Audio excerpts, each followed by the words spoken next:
entering the town of Twin Peaks. There was a fish in the percolator. A damn fine cup of coffee. You are witnessing a front three-quarter view of two adults sharing a tender moment.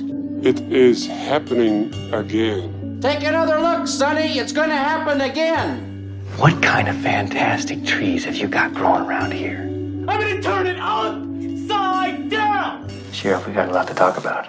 Sheriff, we've got a lot to talk about. We do. This is a doozy. The end of 9 had me shaking in my boots. I just listened to you watch it again, and I was getting goosebumps in the other room and trying not to cry. So yeah, there so are many feelings. A lot of emotional things happen. So I'm excited to get into it. But we have a special guest this week. We do. So. We are being joined by Lexi of Movie Recs by Lex on TikTok, Instagram. So hi, Lexi. Welcome to the pod. Thank you for having me. So before we get into our Twin Peaks thoughts, where can people find you? What do you do on the socials? You can find me on pretty much all social media platforms at Movie Recs by Lex. And I mostly do movie recommendation videos. Sometimes I do review videos. Mostly movies. A lot of times Twin Peaks, though, because I do love Twin Peaks. That's pretty much the only TV show I'll ever talk about. Yeah, and that's how she ended up on the pod posting about Twin Peaks, and I'd already followed you because your movie content is great. I feel like you have such a deep movie knowledge. All of your recommendations, I'm like, wow, I've never heard of this. Jot that down. So definitely worth the follow. But yeah, when I was posting about Twin Peaks, I saw you had posted about Twin Peaks and you said you'd watched it. So I figured this would work out perfectly. So we are glad to have you with us. And isn't that the life of a Twin Peaks disciple? Once you watch it, it's like, well, I'm not recommending anything else ever again. Because there's so many people who haven't seen it still for some reason. So it's so easy to just be like, nah, it's time. Like that's the only thing I feel like I recommend in terms of TV anymore is this show. What else? Dark, maybe. Dark. Yeah. I like to recommend Dark because that's still my shit. But you're not a true follower yet until you finish still the show. so. Obviously, I'm still only on season 2. I've got time to become a true follower. Do you know when you first watched Twin Peaks? I started watching Twin Peaks when I was in college. I think I had already watched a few David Lynch movies. I saw some GIFs of Twin Peaks on Tumblr. I thought some of the actors were attractive, and I was like, oh, I should probably watch that. That's beautiful reasoning. And all of them are. Yeah, and I ended up loving the show. I think it was so hard to find, too. I think I had to watch, like, certain episodes in segments because I couldn't find it, like, all at one shot. And I've now seen it in its entirety, probably at least 5 times, maybe more than that. Hell yeah. That's what I'm striving for. I got rookie numbers, this only being my second watch through. So yeah. Well, that's why we have guests on, because a lot of guests that we've had have watched it way more than definitely me, because it's my first go around, but even more than you. So I think it's nice, and it allows for more thorough conversations that way. Yeah, great show. Did you have a favorite character on your first watch through? And is it Dale Cooper? Cooper is just one of the best characters ever. It's kind of hard to compete with that. Yeah, I know. I agree. I always say that's my number 1, but my number 2 is Audrey. That's my girl so far. So we've been asking all of our guests this because our first guest just came out with the fact that they feel that they are the log lady. So we've been asking all of our guests, what character from the show do you most identify with? So I asked my boyfriend which character he thinks I am because I was like, I don't know my answer to this question. And he's like, I don't think you're really any of them, but if I had to pick one, I'd say Audrey. And I was like, I don't think that's right. And I think if I had to choose, I would say Annie, because I feel like she lacks social skills, and I feel like that's me. This is not, sorry, not disparaging. In my head, I was like, why do I feel like you're going to say Annie? And then you did. And that's really funny to me. And I wasn't thinking of the social skills. I was just like getting that vibe. Hannah doesn't know Annie yet, but Heather Graham plays Annie. Oh, I forgot about that. Yeah. I literally just Googled Annie Twin Peaks just to see an image because I was like, I don't think I've met an Annie yet. But there's so much show left. So that's something to look forward to. That's a great pick. So now we have our Annie. I think that was a compliment from your boyfriend to say you're Audrey, though. I think that's a big compliment, but I think everyone wants to be a little bit of Audrey. Yeah, I really do. Yeah, I was going to say really you feel very inspired. That's my girl. Wow. I want to be her for Halloween. Yeah. But I also would be Justin Trudeau from Mulholland Drive really bad. So, they'll have to play. When we finish fight it out. The show fully, I think we should actually decide what characters we are. Since we're cosplaying as Sheriff Truman and Agent Cooper currently. But I think once we get to the end, maybe we can pick some real ones. Yeah. So. Maybe we'll have to do like one of the online quizzes. Or I will refuse to drop Agent Cooper as my soul animal. So. Well, I know you'll refuse, but I don't need to be Truman. Agent Cooper is like the people joke about like the ultimate male fantasy. Agent Cooper's my ultimate male fantasy. And I think that's extremely valid. Yeah. He's not toxically masculine. Nope. I just want to have the answers that come to me in my dreams. I already make up enough stuff. So you are a bullshitter. Source, it came to me in a dream. Okay. So now that we've done all those are all of our introductions. Right? Yeah, we're good. All right, let's get into some background. So this week we are covering season 2, episode 8, which is named Drive with the Dead Girl, which, yikes. All right, was written by Scott Frost, who is the brother of Mark Frost, the series creator, and the son of Warren Frost, as we know, who is, I can't think of his name right now, Donna's dad, Hayward, Doc Hayward. So then it was directed by Caleb Deschanel, who's directed episodes before. Once again, that is Zooey Deschanel's dad. And the mom, Zooey Deschanel's mom, plays Doc Hayward's wife in the show. Gotcha. Donna's mom. Boom. Crazy. Okay. This aired on November 17th, 1990 to 13.3 million viewers, down from the 17.2 after the reveal of Laura's killer. That's tough, but it's also frustrating to me because the reveal of the killer, it's not that much of a reveal. Like, yes, we all know that it was Leland, but you're not getting any more than that. Like, the rest of the characters don't know. You have to remember how people are, though. This is like a status thing. You have to know so you can talk about it at the water cooler at work. Well, they should have kept watching to talk about it at the water cooler at work. This is a talk about show, but I feel like it got so crazy. People are probably scared to bring it up. Well, the 4 million that dropped off, I judge you for that choice. And a reminder, these were Saturday night episodes still. That is tough. Which is crazy. And then season 2, episode 9, named Arbitrary Law, was written by Mark Frost, Harley Peyton, and Robert Engels. We've seen Harley Peyton and Robert Engels all over this show so far. And directed by Tim Hunter. So I had to look up Tim Hunter because I always like to have fun facts about these directors. Yeah, and he is a director journeyman. And don't look at my notes because there's a secret one on here that I need to tell you about. But he directed episodes of Breaking Bad, Deadwood, Sons of Anarchy, Hannibal, Gotham, Pretty Little Liars, a whole slew of other shows. Those were the standouts for me. And also an episode of Glee. That's the secret one. It was the Fleetwood Mac episode titled Rumors that he directed. I don't remember if that's season 2. Oh, then I definitely have seen it. Yep. Definitely got through season 2. So my bad. Don't remember your episode, my guy. And it aired December 1st, 1990 to 12.4 million viewers. Gap down from there. 13.3. 2 weeks. Yes, there is. Unless I had the wrong information. Whatever. If I did, I'm usually pretty good about these. Okay. So you want me to go through a quick plot before we get into general thoughts? Yeah, speed read. All right, episode 8. James and Donna visit the Palmer house to say goodbye to Maddie, but Leland tells them she has already left. Jerry prepares Ben's defense. Ben insists he was with Catherine the night of Laura's murder, which Jerry realizes is a poor alibi given that Catherine is presumed dead. Having crammed Maddie's corpse into his golf bag, Leland drives around town in an eerily good mood. When Truman informs him that Ben has been arrested, Leland feigns shock but secretly smiles darkly.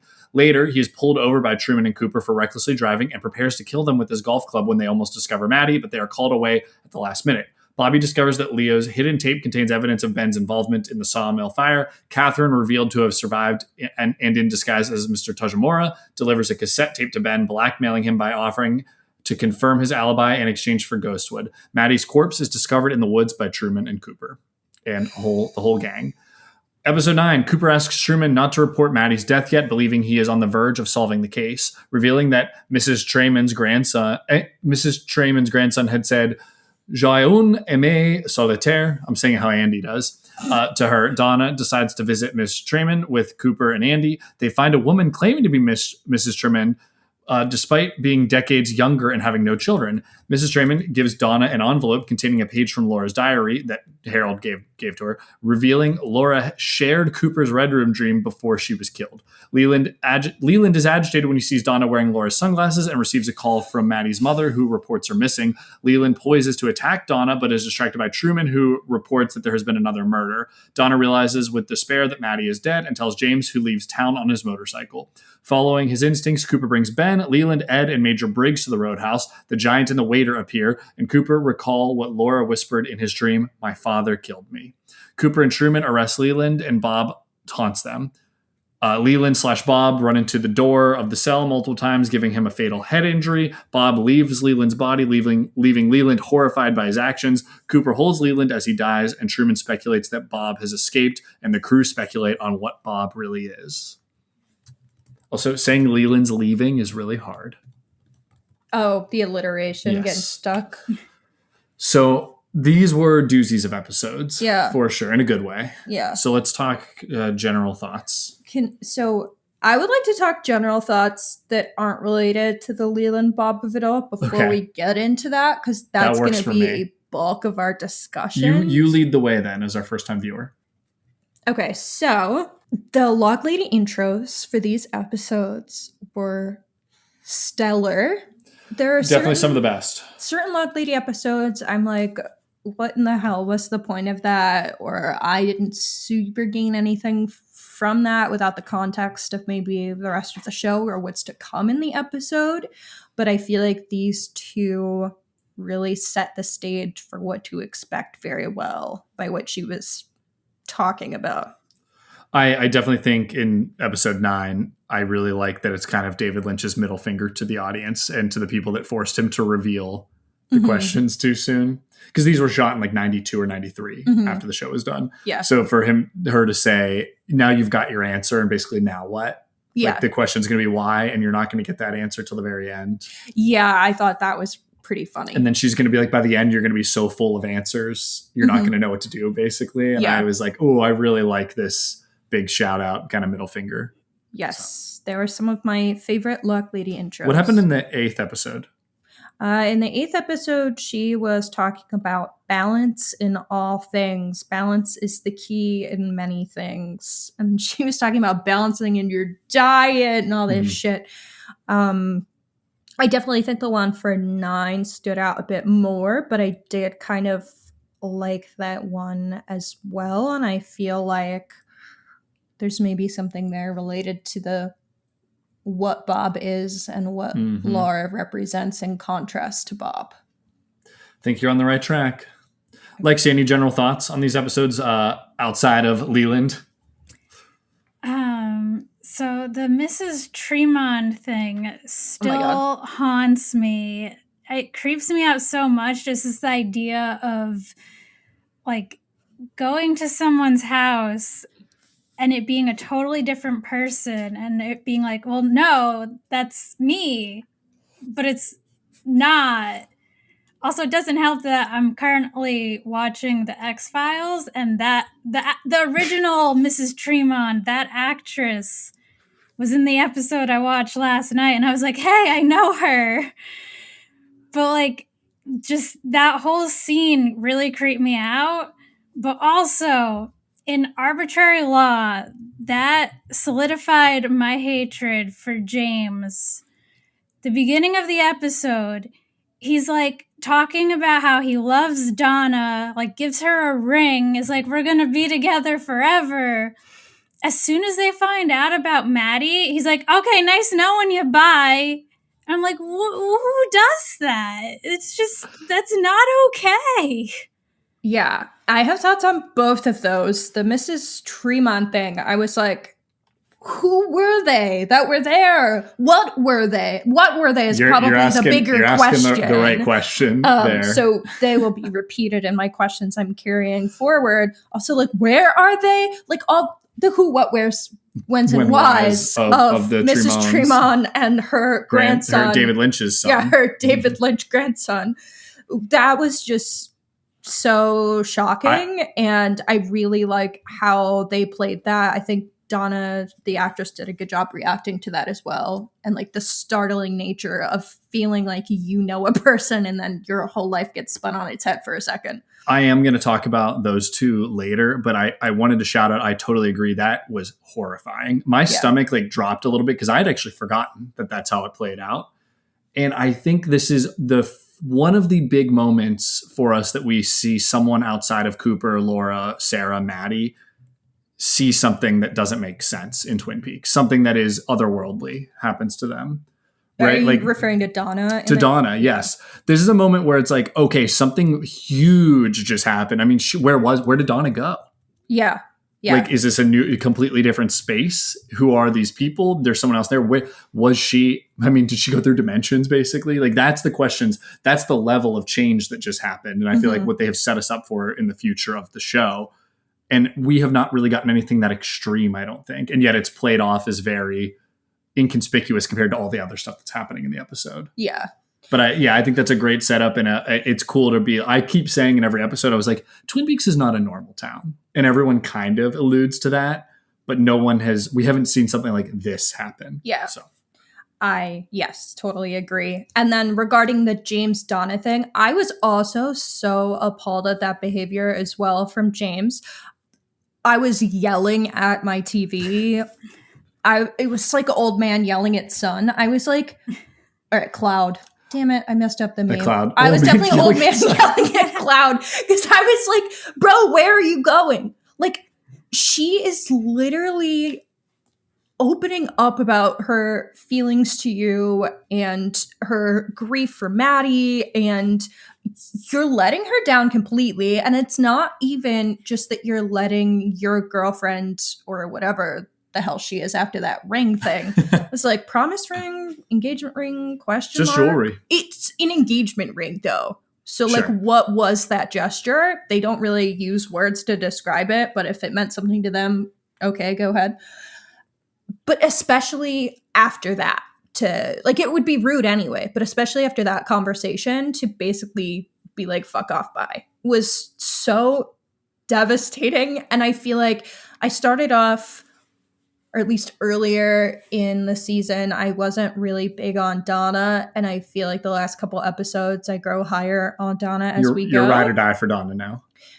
I wouldn't go that far, but I think because of that, I was also so perturbed by James's behavior. Like, don't hurt my girl like that. She's going through enough. Defend him slightly, because I agree with both of you. However, he's going through his own emotions. I defend James and Donna a lot because both of them have gone through horrific things. And now they've just lost another person that already was their grief representation of Laura. And they feel kind of responsible to some degree. The two of them feel responsible. And James has maybe the hardest line of the episode. And there's a lot of hard lines. It Can you tell me what it is? doesn't matter if we are happy, still the whole world goes to hell. And that was bars. And that had me, that almost like justified his decision in my mind. Yeah. Because he's just so hurt that he's like, and he'd been already talking about needing to get out of Twin Peaks. Yeah. And now he's like, I can't. Like, because they got this moment of, he's like, we've done it. We've moved past, like, we can be happy. And no, it doesn't matter. Like, it's taken away from them. The world, it's taken away. And I think it's just the final straw for him. And so that's my defense of James. I know it's wrong and it's not fair to Donna, but I get it. I agree with all of those things. And yet there's a way to treat other people. And that's not it, my man. But also his brain's not fully developed. So, and he's been treated poorly throughout his life as well. Yeah. I don't want to say Laura treated him poorly, but there is a level in which she did not treat him she treated him as good as she could have, given her circumstances. And also his mom is like an alcoholic and he has not been taken well care of. So like, shout out James, all the James haters, including Lexi. You can James, get behind me. All right. I'll stand up for him. I'm not going to say I'm in your camp, but I don't know. I'm not a James hater, but I am a James dislike. Oh, I am going to eat my words later in the season, so don't worry. Oh, good. Okay. But no, right now, James, get behind me. There's a lot of James haters on the internet too. And I've seen them. I'm not about it. James haters. Those the ones on the internet, weak. Okay, man. Okay, so some other thoughts that I had real quick. I thought some of the humor in these episodes worked really well for me. They were spitting bars. There was just like a few quick like one-liners that cracked me up, like cackled out loud. All right, hit us with them. Jerry saying, Ben, as your attorney, your friend, and your brother, I strongly suggest that you get yourself a better lawyer. Hawk saying, some of my best friends are white people. Was pretty funny. Coop listing Jerry's lack of credentials was great in that scene. And then I don't even know who was discussing who. All I wrote down was the quote, "This man's stairs do not reach the attic." I don't remember who said that either. But it was brilliant. That's good. Yeah, I like that. Yeah, I'm going to start using that one. And did Albert say anything funny? I'm sure he did. I don't remember. I didn't write down any Albert specific quotes, but what I did write was, God bless Albert. Thank God he's back. I love that guy. And I do feel like he is a pretty good balance in this episode between some of the frustration that Truman is having about the case and towards Cooper. Definitely. I was also going to say I lied to you in a previous episode. I thought Albert was done for the season, but he's back. So, well, that's why I was so excited that he was back. I'm glad I lied to you. Yeah, because I thought he wasn't coming back. And because David Lynch's character said that he left. Yeah. So I was like, what do you mean? Gordon Cole. Okay. Just so you know. I wanted to agree with you, Albert, being somewhere in the middle between Harry being like, I can't deal with all this Tibetan mumbo jumbo, as he basically put it anymore, and Coop being full spiritual. And Albert, honestly, Coop had somewhere been in the middle, and Albert came in and was like, no, you need to do your thing. And it was like a very awesome moment for him to say whatever you need to do. Like, this is, and it's almost also a moment of empathy for Albert that we haven't seen of like, this needs to be solved. And he like fully gets it now. So. Oh, yeah. Albert's great character, great moments. Lexi, any other general thoughts before we get to talking about Leland? Well, just since you were talking about Albert, I think one of the best lines in the entire show happens in Arbitrary Law, and it's from Albert. And it's the line where he says, maybe that's all Bob is, the evil that men do. I feel like that sums up so much of the show so beautifully in just a single line. I completely agree. Hanna and I had a long discussion about that after, and we were like, we got to save it for the show because there's even more of that that I think comes later in the show. But I think that's a line that also summarizes a lot of David Lynch's work outside of just Twin Peaks as well. And I absolutely agree. I love that line so much. And I think that's a good transition into talking about the Leland elements. So yeah. So what I will say before diving too deep is there are some really well shot scenes, and a lot of them are having to do with Leland and Bob. There's like the pan from the record player to Bob while Leland is putting on music to dance with Donna. Oh, horrifying. Well, did you notice? I thought Tim Hunter was the best at replicating David Lynch's style in an episode. That was the director. I felt this was the most that looked like what Lynch would do. It was a little slowed down. There were a lot of filmmaking moments that I liked. The way the camera moves a lot of the time I found really compelling. The spinning shots of Bob in the water. We don't see Leland self-mutilate, but we hear it, and then we see the bloody door because the shot lingers on the blood marks on the door. The lighting from the lightning, which is replicated from earlier in the show, which I do believe might have been a David Lynch episode, but I could be wrong on that. So there was a lot of stylistic moments that I really liked and added to the atmosphere that was already tense and disturbing. Leland, holy shit. Yeah, I want to say, let's let you go as the first time viewer to just spew your thoughts. I feel like this might come out incoherent. No, I think that's okay, because I think everyone watching this the first time probably felt the same way. So think of us as your spiritual guiders and your guidance in this one, like Cooper to Leland at the end of the episode. So I am going to be talking about some of my Black Lodge moments while talking about Sure. Leland inherently. When episode 8, very early on, the shot of him putting his golf clubs in a bag with a corpse, Maddie specifically, is absolutely horrifying. And then similarly, when he gets pulled over for driving like an absolute maniac. And singing. Is always singing, that guy. I was a little frustrated that Cooper and Truman are like, whatever, buddy, just don't do that again. But the fact that he goes to the back of his car to show Cooper the golf club, in that description of the episode, it kind of implied he was trying to whack them. But I feel like in the context, I couldn't tell if he just was like, this fetishizing getting caught. I'm not sure. And I read that because when I originally watched, I wasn't sure. And I had read that as well. And I was like, was he trying to get caught and kill them? I don't really know. But I mean, he literally is like, come see my clubs. And then is holding it like he's about to beat Cooper over the head with it. Like he knows they're on to him. Yeah. I don't know though. I read it because that's like the description I read online. But I think it's very much up for interpretation. Did you have any specific interpretation of that, Lexi? I'm not really sure. I thought about that too. I thought maybe part of me thought he wanted to get caught, but then part of me thought like, oh, his idea was if I get them close enough, I can kill them next. And I think the ambiguity is totally fine there. It doesn't take away from anything. If anything, it just adds to it. But so there is a level of wanting to get caught too with the letters under the fingernails, spelling out the name. Yeah. And so like, that I don't know. And then you could argue that like Leland has some control and is trying to get himself caught. Maybe. I don't like that read as much, but yeah. And I think there's so much ambiguity when it comes to how much control Leland has anyway. So that was episode 8 stuff that it was, all of those moments were really chilling to me. So moving on to episode 9, obviously this is where like shit goes down. First, when all of them are coming into the roadhouse and it's all people who have been previously major suspects, I was like, why is Leo here, my man? He can't do shit. And I still kind of have that question, but I love the way it's shot. They're all in different like spaces of the bar, and the introduction of the decrepit old man coming back was he had waved down Briggs, who's someone they needed. Yeah. Was all very interesting. But I was pumped about Briggs walking in that sick Navy suit. Yeah. Matt loves Briggs. I do. And I think that's valid.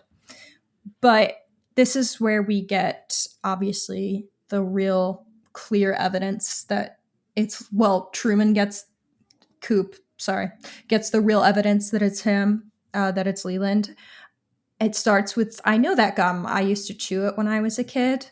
What she says, just so chipper and happy, and which is unsettling in itself because you know that is a clue that he is the murderer based off the dream.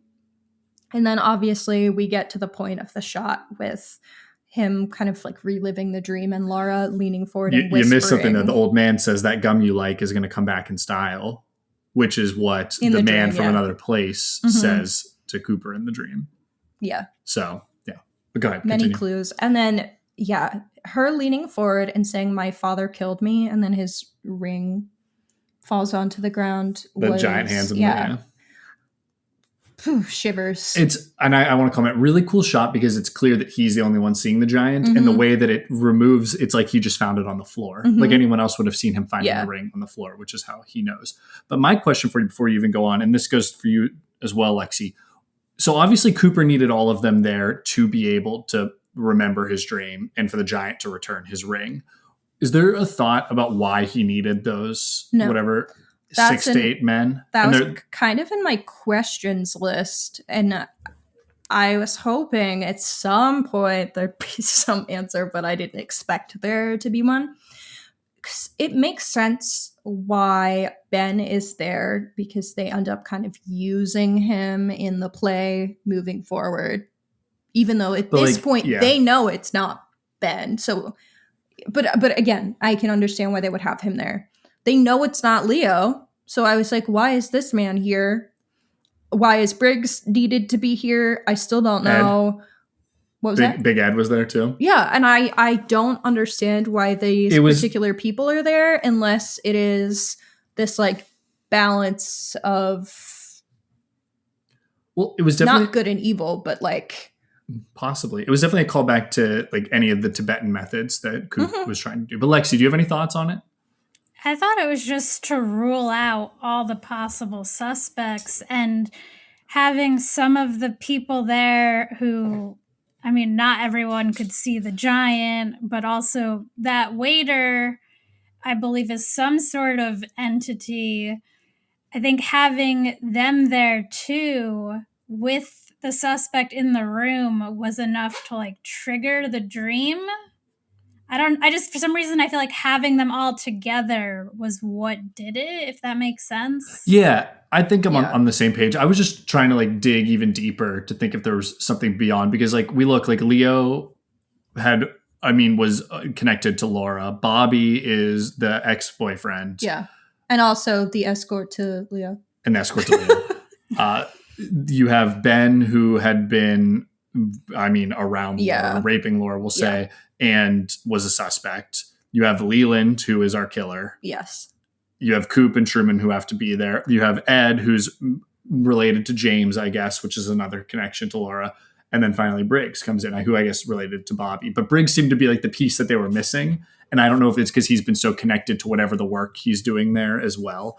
Either way, I love it. I think it's very purposefully all of these men in her life as well. And some of them being like good men in her life and many of them being bad men in her life. That's kind of what I brought up, the balance in the room of men who have caused harm, especially or who are representative of the evil that men do versus these people that seemingly have good hearts and good intentions. And a lot of multiple of them are fathers as well. And so there's this kind of, and that's how I'm seeing it, but I don't know fully and I'd like to look into it more. So I don't exactly know what they're doing there. And I was very much questioning. I love it still though. I was so in, it was just whatever Cooper needed to do to finally figure it out, to bring him back to where he needed to be. So. I also like when he's talking about the different strategies that he used. And then he's like, and now we're going to try magic. Yeah. Lightning flash. And lightning flash on magic. I thought that was very fun. And I'm sure Truman was over there shaking in his boots. I do say this show has done so much groundwork to let a moment like that work for me. And I love that about it. But okay, continue your thoughts. Well, so obviously after he sees his dream of Laura saying, "My father killed me," that's when they get everything going to get, they say, "Leland, you're representing Ben. We're arresting him. We're going back to the station," which I thought was like a good ploy to have Leland kind of frazzled when they got there or surprised. And no one knew the plan except for Cooper. Yeah, I know. So that was kind of fun. But the scenes with Leland in the jail cell, or shall we say Bob, are the atmosphere that they're able to set with the rain. Well, not the rain, but like it looks like rain. I don't know what to call it, the sprinkler system from the fire alarm. The atmosphere that they're able to set with that and the way the camera's moving was also very chilling. But it's still, even though we get a lot of answers of how the clues connect to each other and how everything is, some of the things that we've learned before that we didn't have answers to tied in together, I feel like there is so much still open to interpretation. And I don't necessarily know what I think yet. And I'm sure some of those thoughts will be developed by watching the show further and watching Fire Walk with me. And The Return. But I do have a lot of questions about Leland's agency and everything. But since I mentioned some of the clues, after killing Laura, Leland danced compulsively and the man in the dream was dancing. We knew she was killed by a gray-haired man. Leland's hair turned gray overnight after killing Jacques Renault. Mike said the people Bob inhabited were his children. Robertson means son of Robert. So the letters under the nails were like a signature on a demon's self-portrait. And part of the why was, obviously there was more to it, but part of what he explains is Laura was writing about Bob in the diary. So that's kind of why things happened at the timeline that they did. There's also an indication that Bob wanted to inhabit Laura. Yeah, he wanted to for a while, and that's why I said it seems like that was more of like why the timeline happened in the way that it did, not why, because it seemed like, yeah, Bob wanted her anyway. And I'm guessing the interpretation there for me is that she is at her core a good person, so it was a special treat to take over someone good and make them do evil. But like, you hit the nail on the head, in my opinion. Okay. Yes. And she refused. Yeah, and Leland kind of says that. Well, again, will come clear even further down the line. But yeah, they wanted Laura, but she was strong. She wouldn't let him in. Mm-hmm. And Leland did let him in. Yeah. Well, so there's that whole part where he's like actively on the floor, dying. I was just a boy. I saw him in my dream. I invited him in and he came inside me. These aren't a direct stream of quotes, but different parts of what he says. When he was inside, I didn't know. When he was gone, I didn't remember. He wanted lives, others that he could use, or they could use like they used me. They wanted Laura, but she was strong. She wouldn't let him in. And can I just say though, before that, this whole scene is insanely good and moving. And Lexi, how do you feel after the 5th time seeing it? When I rewatched it, prior to rewatching it before this podcast, I had rewatched Twin Peaks end of 2024, beginning of 2025. When I got to this episode, I literally posted to my Instagram story like a giant rant about this episode and that scene, about how Ray Wise's performance in that scene was like a masterclass in acting. Mm-hmm. And he saw it and liked it and shared it. And I was so happy about that because I'm like, people don't make a big enough deal about his performance in that show. And that scene, he is so menacing and so creepy, but then he also has some lines that are actually really funny, but it's also like creepy, so you don't want to laugh, but it's still kind of funny. Mm-hmm. But then like eventually you're like crying. So just to have you go from being terrified to laughing to crying all within the span of a few minutes is just so impressive. Yeah, he was immaculate in this episode. He's been great throughout the whole show, but totally agree. That's also incredible that he saw it. Yeah, that's so exciting. I know. Love that for you. No, I got to make a post about how I think he's peeing my pants of excitement. I totally agree with you, though. I'm going to have to go find your TikTok on that. Because it was on my story, so it's not there anymore. No. Did you save it? I mean, it might be in like the archive. I could probably find it and screenshot it and send it to you. Yeah, the people will want to know. Yeah. And by the people, I mean me. Yeah, I totally agree with you, though. I think and clearly he did, too. Yeah. Well, I do think a lot of the actors in this show are seemingly underappreciated. They didn't have... A lot of them didn't have big careers outside of the show, so I'm sure being recognized for having such a stellar performance felt nice. Definitely. So good for him. But he is stellar in this season specifically, but even more specifically the last couple episodes. I feel like he has been the standout performer consistently because of the way he is able to capture all the complexities of the character, and by the character being like him with the addition of another guy, an evil entity inside him. I think his facial expressions and how they change on the he made himself look like incredible. Frank Sylvia, and it was weird. There's like when he's smiling as Bob, I was he looked like a different person. Yeah. Yeah, his facial expressions are extremely chilling, and the way that he delivers a lot of the lines, but especially the lines that he is delivering as Bob it's stellar. Yep. Completely agree. So any other thoughts from you?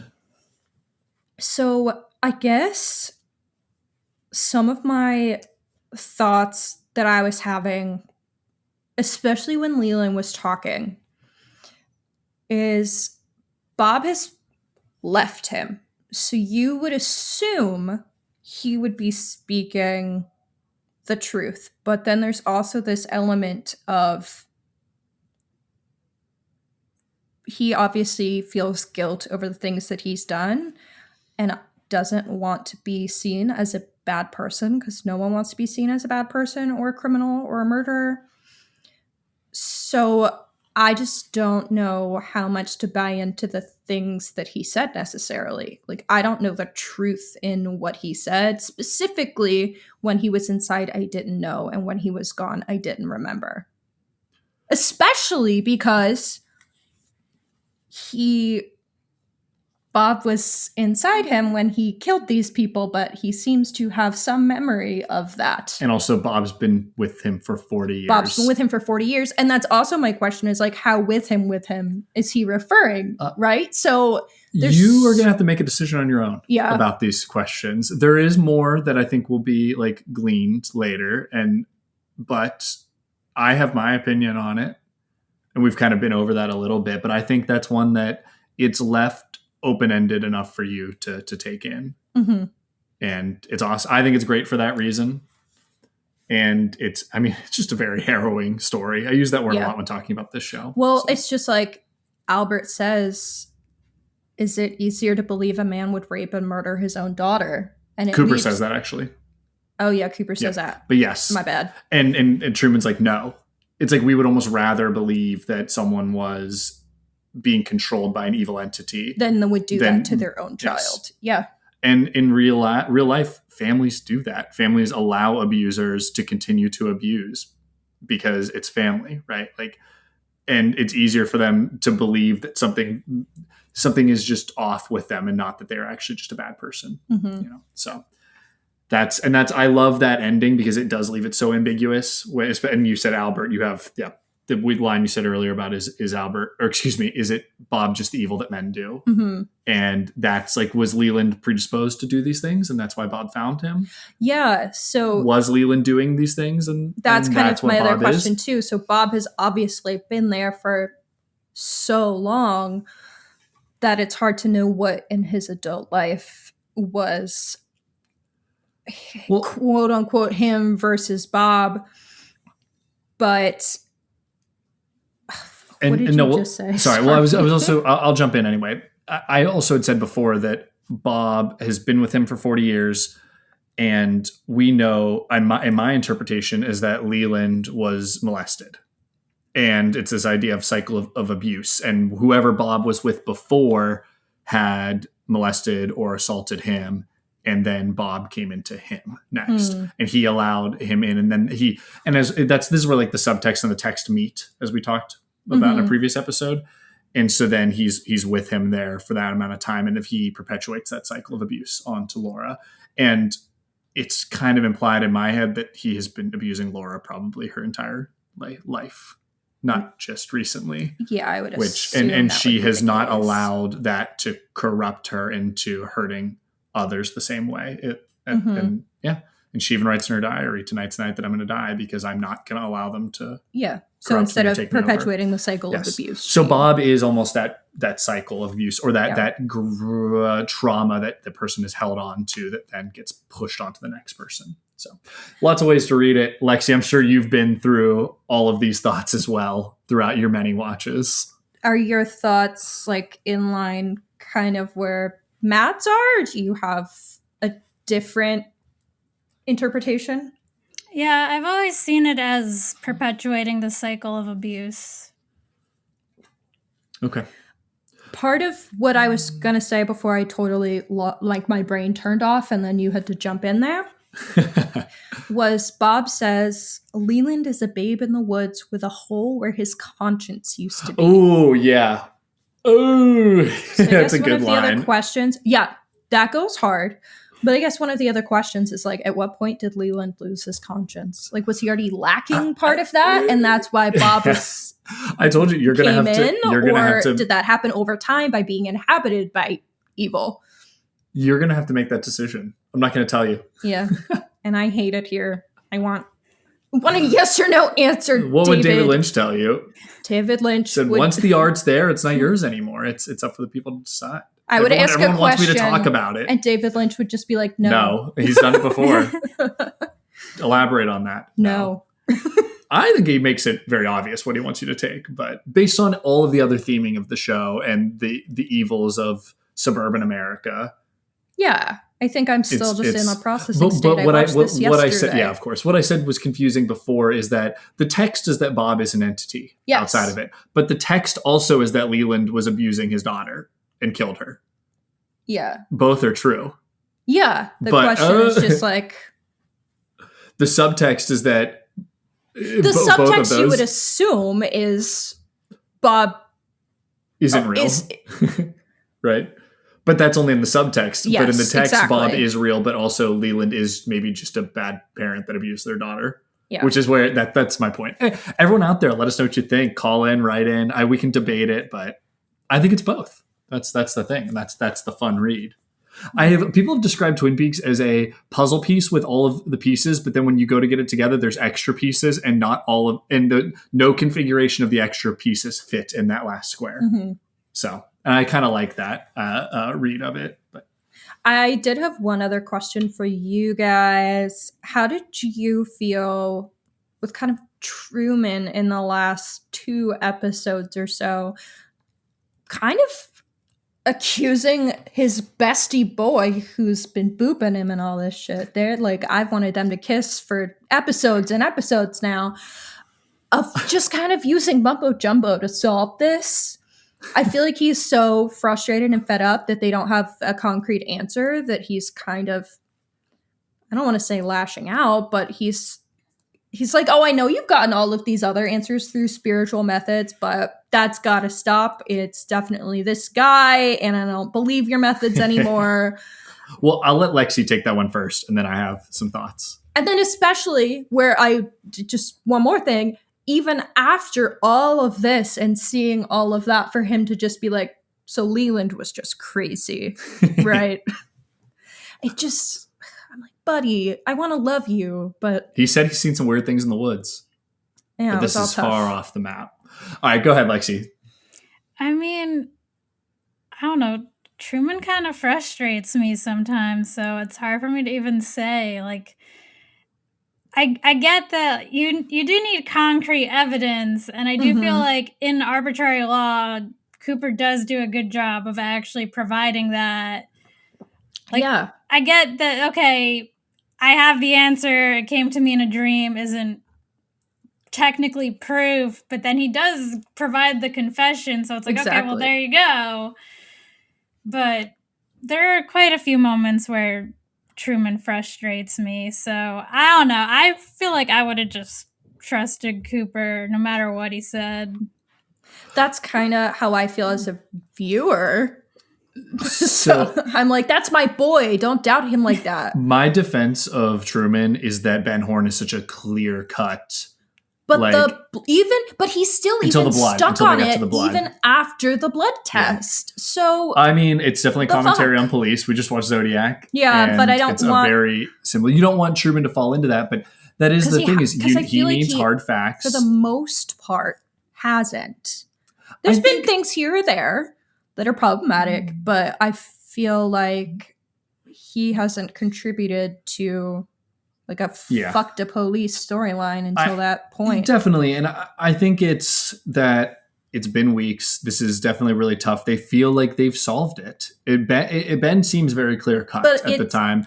And I think he wants to give this town the peace. I think he wants to give them the justice. I think he's so focused on having an answer that I think he's missing the donut hole inside the donut shaped hole. That's a quote later. Don't worry. I think he's forgetting that he needs the right answer. I think I agree, but you can understand why he's pushing this way, and because it's like this is the time they've got that what seems like hard evidence, and Coop's saying no, and he's like, dude, like I've trusted you throughout this, but like how can you deny the facts here? And it ends up that he's right, and the facts go, and he goes along with. Yeah. But I get it. Also, without that conflict, it's interesting. It allows both characters to grow as well, I think. So well, he needs to get his shit together because I still want them to be bestie boys. Oh, they will be. And I think Truman's got to be the audience a little bit to be like, wait a second. Like, you're telling me there's like spiritual entities running around here that are feeding off of people's pain? Yeah, except that's not me as the audience. I know. I am fully with Cooper because they set him up as to be he's the boy. It also allows us to have the multiple reads of what was actually going on with Leland. Exactly, and given to us, I see the value in it from that perspective for sure. But I think there's also all these people are grieving this trauma of the town and want this like justice or peace. Mm-hmm. So he's pushing it. But I will say, what do we end up having happen? Leland dies. Bob leaves. Bob is still. Does out the there town anyway. actually get their peace, or did the same cycles that caused Laura to have the fate she have, they're all still out there? Bob is still out there, but also the, as I've said before, the suburban America, the dangers of that, and the people that didn't help her are still out there walking free. And that's like a fun little way to look at Bob as he's escaped, but also the, like I'm saying cycles, the whatever circumstances that led to this still exist. So not to continue litigating the Truman bullshit, but Maddie dies when Ben Horn is in jail. So, bruh. He said that wasn't the case. The timeline is he could have just correct. Squeaked it in. Yeah, but like, be real. Yeah. Okay, so sorry, we've been talking. This is our longest general thoughts we've ever done, but I'm not surprised. But there's so many thoughts. So let's get into our little bits now. I don't think we need to do Special Agent Cooper on the case because all of this was that. That's fine. So we'll skip that. Things that will matter later. We'll get into your questions. So let's do some vibe checks. Lexi, do you want to start us with a character and what you rated them out of 10? Also, if you rated them like negative 10,000 or positive 1,000,000 or whatever, that's that totally is okay totally fine because I do that with Cooper all the time. I rated James a James out of James. Sorry, James out of 10. Well, which episode? Are we doing both of them combined? I usually do for these. We normally do, but you don't have to if your opinion on someone dramatically changed between them. I feel like my opinions on so many of the characters stayed the same, even in these 2 episodes. Except for James. I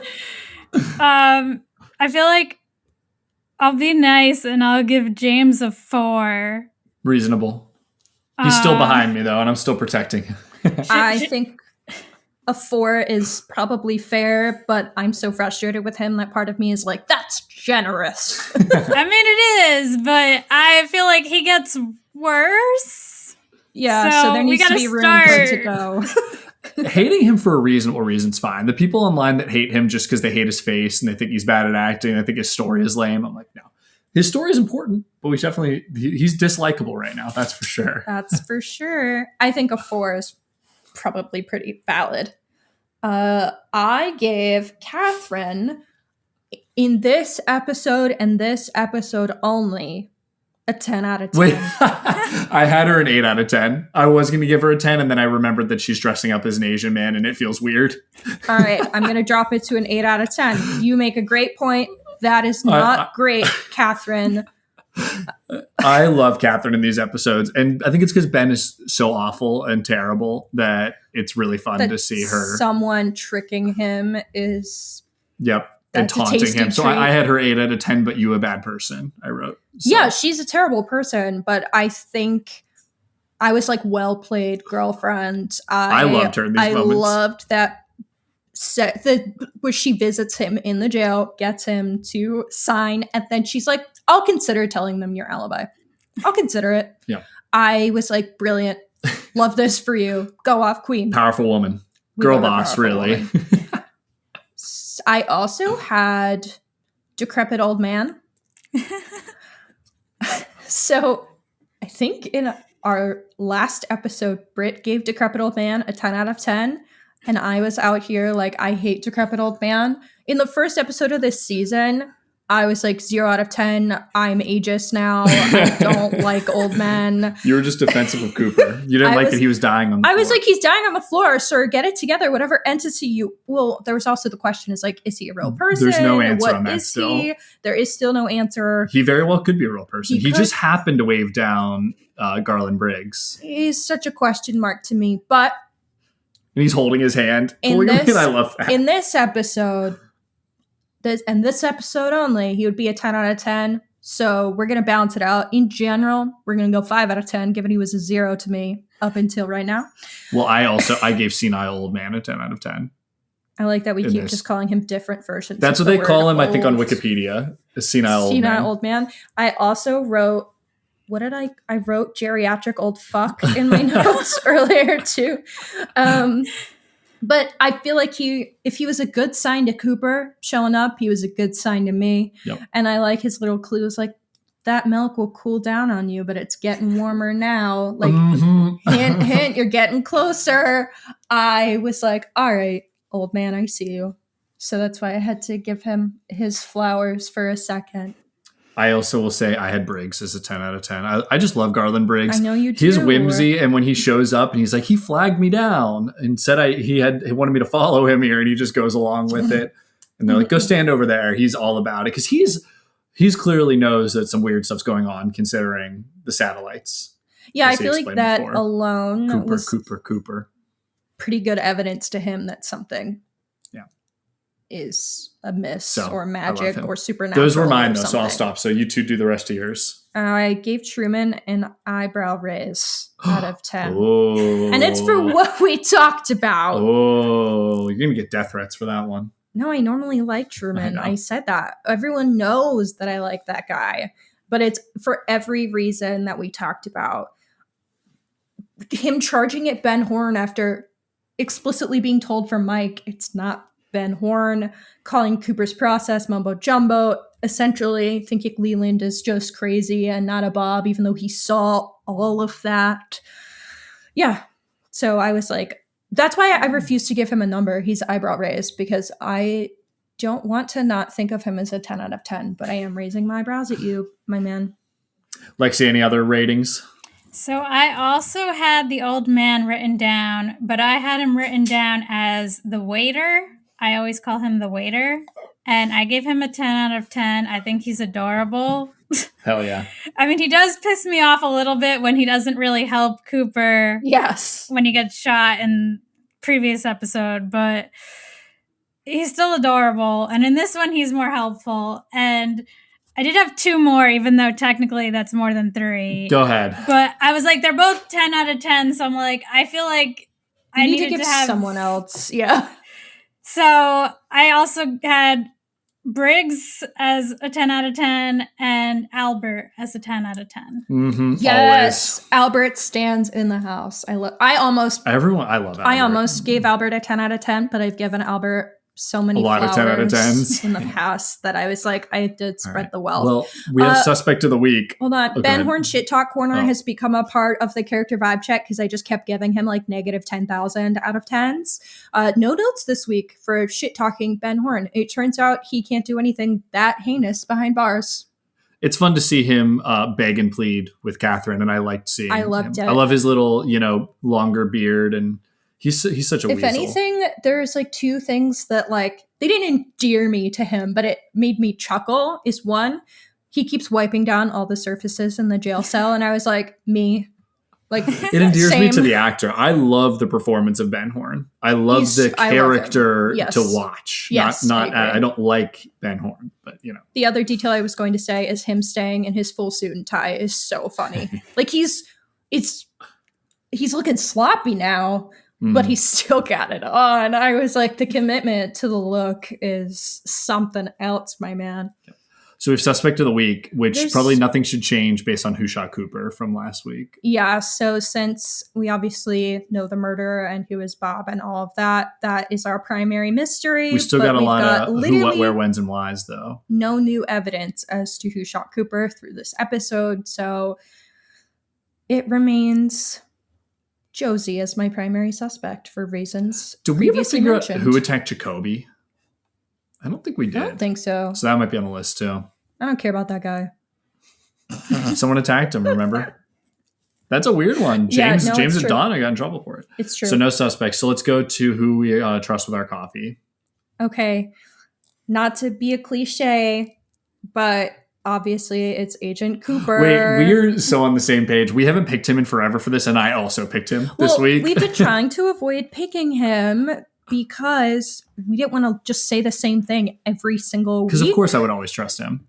But yes, I this think week he has to be. earned it.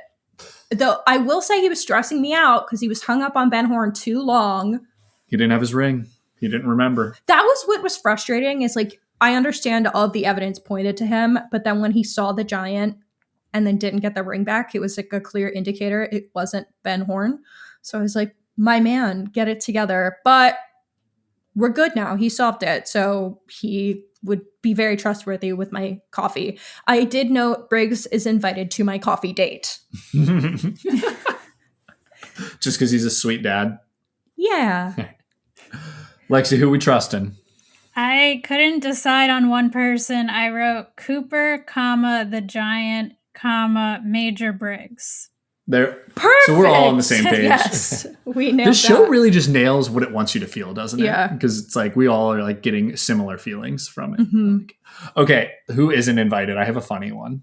I tried to pick a funny one for who isn't invited to coffee because the obvious answer is like Leland. Leland. Duh. Well, he Leland, dead as hell Bob, now, so- not invited.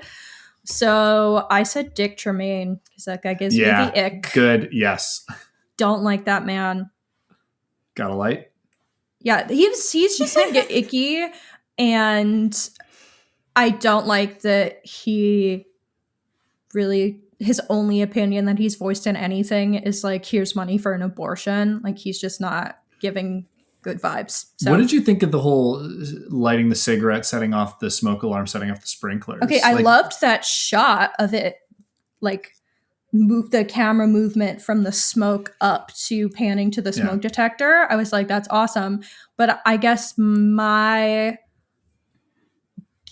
guess was there's so much talk of fire and fire walk with me that there being fire set it off. There's, I Question would say, I mark? mean, I kind of interpret that there's some otherworldly thing happening. Because like just a cigarette shouldn't be setting that off. But it's Yeah. like, it like almost is pulled perfectly. Like, Bob. I don't mean fire setting off the smoke detector, but fire setting off Bob, which in combination sets off the yes, smoke yes, detector yes. because clearly they're smoking inside this building all the time. Like that's not setting off a smoke detector. Just to clarify, because I realized I was so vague. All right. I am not. Oh, go ahead. What? Who? Oh, sorry. Who? I was going to say who I. Go Okay, ahead. We're both talking. Yeah, I'm going to say who I'm not inviting. Okay, sorry, my bad. I'm not inviting Mrs. Tremond and her grandson because what the fuck? That's valid. Would you You invite the can't new just one? be. The new one can come. Those two, though, I mean, like, you can't just be showing up and inviting people into your home in another plane of existence and then disappearing when they go back. Like, that's not cool. And transporting cream corn from hands and all the stuff. The fucking cream corn. Yeah, now I are you still more need to freaked out about the process. cream corn? The new mystery is what is cream corn got to do with anything? Yeah. Not a spoiler, you actually do get an answer to that. Good. I need to know. I'm not going to say anything else. The cream corn it's a thing. But yeah, they're not coming. Sorry, guys. Until I start getting some answers on what the hell is going on with your apartment that Donna went into that looked completely different, you're not invited. So. Valid. Lexi, who are you not inviting? Well, I wanted to pick a different answer because I thought the predictable choice for me would have been James. So I wrote down Dick Tremaine. Yes. I love it. You can go back to James.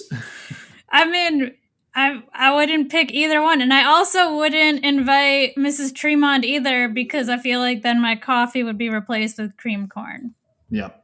That alone. Also, I think I keep saying her name wrong. It's Tremond. I keep saying like Tremaine because of Dick Tremaine. Dick Tremaine is Tremond. getting in your head. Yep. Yeah. All right. So Time for our... I was going to say the new category, best performance, right? Oh, best performance. That's easy. It's Ray Wise. Yeah, right. Yeah. Do we even need to discuss? We've done it all. Bonus points to the actor playing Mike. I think he continues to be always. a stunner in these. Okay, so let's do black pie. Black pie. That's what I should call the one in the middle. Black pie. No. So cherry pie or Black Lodge moments. So my coziest moment, my cherry pie moment, is Pete visiting Ben in jail and doing his evil laugh. I loved it. I forgot that was episode 8. I loved that. Well, episode 9 has no cozy him just moments giggling at all. and him giggling about Ben being in jail. It was. I loved so it good. for him. I was like, "You go, Petey." Also, for the hot second, Jerry getting pumped about bunk beds was pretty funny. Oh, I forgot about that scene. I gotta write that down. But 1 second. Jerry cannot be a part of my coziest moment. That's disgusting. Fuck Jerry. Mhm. So yeah, we'll stick with Pete and his evil laugh. What about you, Lexi? I said when Andy faints when he sees Lucy holding her sister's baby. That was insane. I was like, what number? Like, what's your IQ, Andy? How many brain cells do you have? We've discussed this. There's a gas leak in Andy's house. I know. And some episodes it's worse than others. Yeah, that gas is leaking. I loved that. I was insane. I could see that being the reaction of like she went off pregnant and comes back and has the baby. Been and it's like like 3 days. I know, max. but like there's maybe it's a man thing. I don't know. I could see myself being Men like are all of a sudden being like, stupid. what happened? Yeah. That's a good pick. My cherry pie moment is Catherine taunting Ben Horn as Mr. Tajimura. I love it. And Ben being like, please, please, I just love to see that man suffer. So Yeah, me that's too. that was my coziest moment is Ben Horn suffering. Yeah. Our coziest moments are All right, suffering. I was going to say, let me do my black pie moment then, my somewhere in between. Matt always does a somewhere in between, but Well, I have two. I One, don't. Leland's death is this emotional, moving thing that's also really unsettling and amazing and just a great scene. So I feel all kinds of conflicted, amazing feelings. Mm-hmm. And the other one I noted, because you just reminded me of, is the bunk bed scene when they remember their childhood and the babysitter, whoever, dancing on the carpet. It was weird. And I'm going to explain what he says. And it's like this like happy scene back when they were maybe more pure and innocent. Yeah. And he looks and he says, what happened to us, Ben? And it's this almost acknowledgement of their sleazy disgustingness and the horrible path that they went down and how they weren't always like this. And it really hurt and is very real for someone who is evil, acknowledging that, like, you know, are we the baddies? We are bad people. You know, we're bad people, and like maybe we could have gone a different route. And I felt it just made me the somewhere in between is these moments that make me feel feelings that maybe I don't want to feel, but are also not unsettling. Yeah. So yeah, Fair enough. that's my thing. They're not happy, but they're like something, so a secret third thing. A secret third thing. I agree. Okay, so Black Lodge moments for you, Hannah. Okay. So ones I've already mentioned, the shot of him putting his glove clubs in a bag with Maddie's corpse. Vomit. That was terrible. The last 20 minutes of episode 9. But things I have not mentioned or we didn't get into that much, the scene where he's dancing with Donna Also vomit. is absolutely horrifying. And the fact that you can see on her face that she's registering that something is wrong, I don't think she obviously knows what specifically, but that she senses that there is something unsafe about the situation, or Maddie is maybe deceased.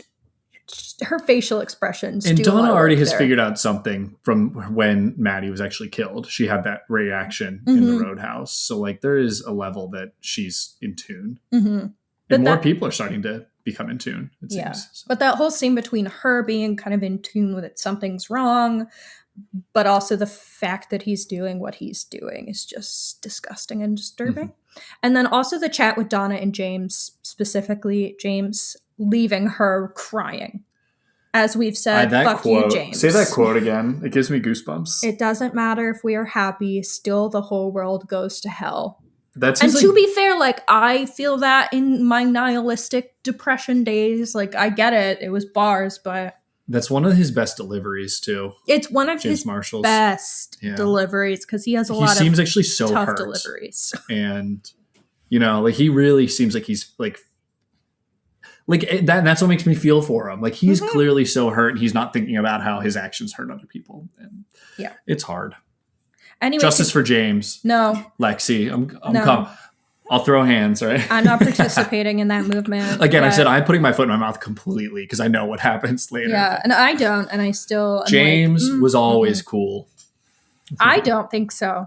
But, we can move on from that. Basically, the entire set of episodes, for the most part, were Black Lodge moments. So, in summary, Lexi, what about you? I wrote down the scene with Leland in the holding cell, but for the sake of saying something different, I will say the very final scene with the owl, with the implication that Bob is going to inhabit someone else. Mm-hmm. And also, without giving anything away, this is something that is only unsettling when you've already seen the entire show and you rewatch it. And that's when Dick says, "Gotta light." Mm-hmm.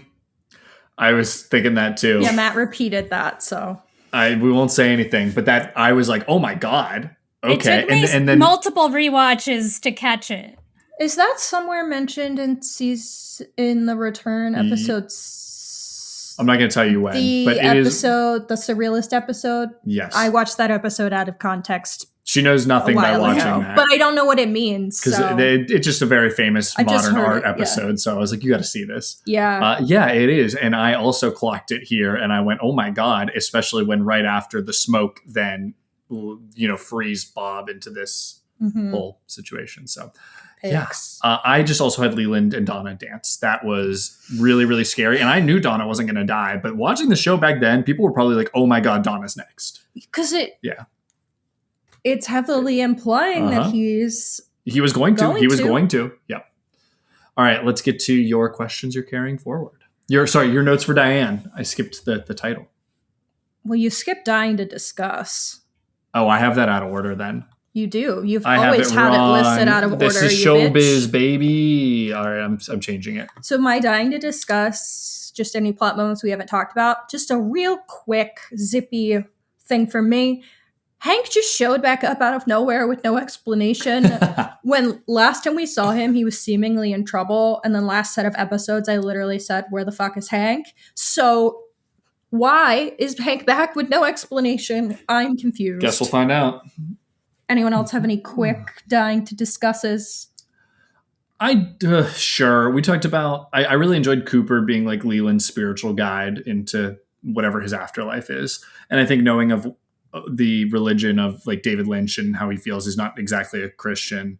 I have to look up exactly what it's called. It's like a mix of a bunch of different things, but I kind of like the idea of it's not that he's like going to heaven, and that I think a lot of people would think is like going into the light, but it's more he is guiding him just into the whatever this great beyond is. And I think like it's interesting that Cooper is like, well, he deserves that as well, and so we'll take him there.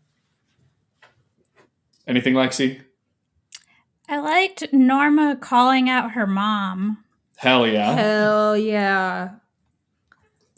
All right. Well, let's get to notes. I will say, I'm sure I'll eventually have like more thoughts on the mom dynamic because it was like irritating to me, but it's just simply not like the biggest part of these episodes. So I'm sure we'll talk about it in our next pod episode, assuming she's still around. All right. Now we're on to notes for Diane. Yeah. Questions I'm carrying forward. Some of these we already talked about, so if I know we've already talked about it in depth, I'll try and skip it. Why is Mrs. Tremon not young anymore and has no kids or grandson? Who were those people? Where are they? Where is their creamed corn? Why were they? Why were they? Who, what, where, when, why? But also, where's their When's creamed always corn? a good question. How much has Truman processed the discrepancy between what Josie was calling her cousin/assistant visitor person man? Because I know they realize that, but I don't know how much he's really processing that and what will come of that. What is going to be Ben Horn's financial state after this business with Catherine and Josie? Because he seems like he has lost $5 million. And counting. Yeah. What is the old man? He's just a senile old man, waiter. Yeah. In what context did Cooper, quote, get knifed in Pittsburgh? Because Bob says that to him. And that was chilling. That was yeah. And then the rest of mine are Leland, Bob related questions we already talked about. So, okay. Will you read them? Just read them really quick and then we'll have them. For example, at what point did Leland, quote, lose his conscience? Sure. Did Leland really have no control? How much control did he have? Where has Bob gone now? Who is he in now? Why is he? Why is he? We're going to just keep making that joke. And we know what is Bob, but like a spirit type entity, but still, what is Bob? Is he the evil that men do? Question mark. Maybe. So how was Bob born? Yeah, like I don't know. Well, that is one of the questions that linger. Where does Bob come from? And we still don't have that. No one by the name of Robertson ever lived by the Palmers. How did Leland come to meet him, be inhabited? We kind of got that, I feel. I interpret it as that there was someone that he lived next to in the summer home or whatever that abused someone him. That lived near him was fire, inhabited by Bob. Yeah, so Bob wasn't a specific neighbor, and but then someone Leland, that was inhabited. Leland let him in. Yes, that was my... He was abused and let him in. I mean, it's like that combo of like being abused is letting him in sort of because you're like more likely to perpetuate the cycle. But you can also be like Laura and fight it, I guess. Mm-hmm. So, we also had in our lingering questions: did Josie marry Andrew for money, land, resources, etc.? Hold on to that one. Why does Harold actually have the diary? I have the assumption. I don't think we get it explicitly, but it very much seems like she gave him the diary for safekeeping because she didn't want her dad Bob exposed to it. Oh, you said that, yeah. But like we don't have that explicitly stated. I think you're on the right track, yeah. Okay. Should I leave it? Yeah, I think so. Okay. Why is Bob spelling his own name? We kind of got that. It was like his... A signature, what they say? It was a signature on a demon's self-portrait. I'd say so, yeah. It's the modus operandi. Yeah. We also have how long have Laura and her mother had, quote, dreams? We also have Al's question mark. And you saw another owl at the end. I know. Well, Bob's still out there, and the owl's still flying around. Yeah, so to elaborate on Al's question mark, why is the log lady so worried about owls? What does the giant mean by the owls are not what they seem? Why owl at the end of this episode? I'm going to add that. Well, you can start thinking about it a little more in that, like, Bob has escaped, and then they show something flying through, and then the owl coming in. Yeah. Yeah, that's all I'm saying. Yeah. That's it. Okay. Just keep thinking. Also, is Lucy's baby Andy's? It's all these dark questions and then the baby. Yeah, we've answered a lot. We did. Oh, I know what I also was dying to discuss. This 16 episode run of television is insane. Yes. Unbelievable. However many this is. Has anyone done it like this for 16 episodes straight? Like Dark, maybe. Yeah, we Game of Thrones. Yeah, sure. Yeah, different times though. Yes. This is 1991. Not even 1990. Will argue that like Law and Order SVU did it. Sure. All right. Well, let's rate them. Which question of mine should linger? You didn't. You specify. Kind of brought over enough that I thought a lot of the Bob related questions are probably good ones. But like where has Bob gone? Who? What is he in now? Yeah, I think hold on to those. I think that's good. And did Leland really have no control? That kind of feels like a... That's something we're going to debate forever. But okay. Yeah. Then I'll just bring over Bob. Yeah. Highlighting for next week. Okay, so we're moving to ratings. Yes.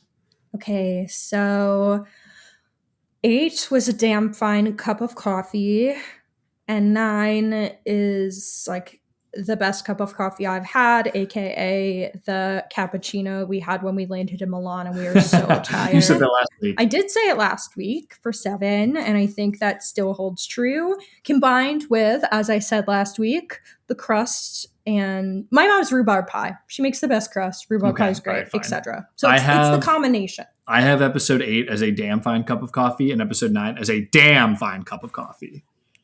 Wow, I got so much more descriptive than you. I think I made it very clear.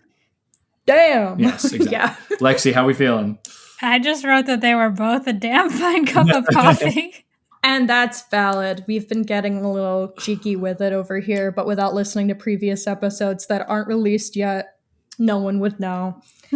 Yes, totally agree. Damn fine cups of coffee all around. So we are now, for you, just past the first arc, we'll call it, of the show. We have officially closed the book on who killed Laura Palmer and kind of why.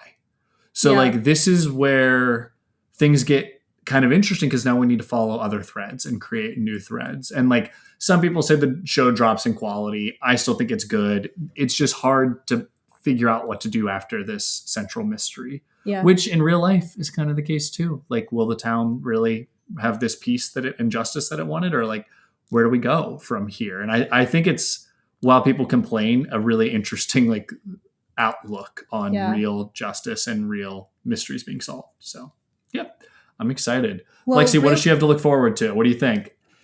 I mean, I've heard a lot of people complain about the next chunk of season 2 up until the finale, but I loved Twin Peaks so much that I was just like, I'll take as much of it as I can get. So I still think it's worth watching. I don't trust people who are like, you should skip these episodes. Oh, absolutely that's deranged. Not. Absolutely not. That's like saying skip the middle of the book because it gets slow. Yeah, you don't do it's that. more just at some points it feels like they're grasping at straws a little bit, but there's always something going on. Well, and we'll get there. It's always entertaining. So we'll be discussing. But for so everyone we'll out there, see. oh, for sure. I know. I'm nervous. I hope you still enjoy it. Well, we're committed, so it's okay. And I'm really, really excited for Fire Walk with Me and The Return. So whatever I got to sit through to get there. Again, it's not bad by any means what we're getting to. It's more just like it's you're in the fallout now. And they still got a lot of episodes, so. So Lexi, I know that you had said when I told you the episode numbers that 9 was your favorite from the show. Do you feel like we kind of talked about all of what makes it among your favorite episodes of the show? Or is there anything more that you would want to talk about or add before we close out? I said one of my favorites. It's probably number 6. Oh my gosh. Okay, well, my bad. I participated in a podcast where we talked about all of Twin Peaks, and I double checked to see where I ranked the episodes, because I remember really obsessing over Arbitrary Law, and then I had shared my top 5 episodes and it didn't make the cut, but I remember like going on a rant about how much I loved this episode. So there are 5 episodes I loved more. Oh my gosh. But I still think it's one of the best episodes. Well, let us know if we haven't gotten to some of the 5 best. We'll try and have you back on for them. You haven't gotten to most of them yet. I'm assuming Lonely Souls is one of them. Okay. I'm trying to think. Is that the last finale? Lonely Souls is the one where we find out, like, you just did that one last week, I think. Oh, my bad. That is my number 1. Okay. Valid. I was like, my brain wasn't working. Too many names. Cool. Okay. Right. Well, I think we're good. Do you want to tell us again where everyone can find you one more time? At Movie Recs by Lex on Instagram, TikTok, YouTube. I have a website also called movierecsbylex.com. Basically anything, if you just type in Movie Recs by Lex, should lead to me, probably. Perfect. We'll also throw your links in the episode description of where to find you. I'll make sure to put the website too. And like I said earlier in the episode, she does have great movie recs. So check them out. Yeah. And Lexi, thank you again so much for joining us. We're glad you can join us and become the podcast Annie. So thank you again for having me. Yes. And for anyone else out there, we appreciate you listening, and we will catch you next week with a fresh cup of coffee. Thank you for listening to Welcome to Twin Peaks, a Twin Peaks rewatch podcast from Horror Hour with the Hannas. If you liked the episode, please make sure to give us a 5-star review on your favorite podcasting app. If you'd like to call into the show, call us at 215-821-9584. You can find us on the socials at Welcome to Twin Peaks Podcast on Instagram, or at our original account at Horror Hour Hannah's on TikTok. Come back soon for more coop, coffee, and cream corn.